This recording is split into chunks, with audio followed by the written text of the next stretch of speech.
L'allarme è scattato verso le 9 del mattino quando ai carabinieri è arrivata la denuncia della fuga di un toro da un allevamento di via Cacciatora a Loria. L'animale ha iniziato a vagare per i campi della zona agricola circostante a sud del tracciato della superstrada pedemontana nei pressi del casello di Riese Pio X.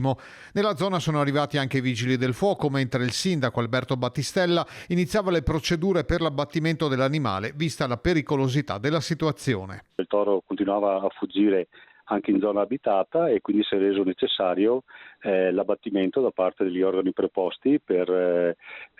sicurezza gli abitanti stessi della zona, e ciò è avvenuto intorno alle 11:30 di questa mattina, e grazie a Dio e grazie a tutti quanti si sono messi a disposizione, la cosa non ha avuto effetti negativi per la popolazione, insomma. Nell'operazione, che si è allargata fino a via Manzolino in un raggio di diverse centinaia di metri, sono stati coinvolti anche i servizi veterinari dell'ULSS 2, la protezione civile e la polizia provinciale, che ha poi materialmente provveduto ad abbattere il toro. In poco tempo si è dovuta muovere velocemente una macchina complessa. Devo ringraziare tutti questi organi perché si sono dimostrati veramente efficienti ed efficaci, e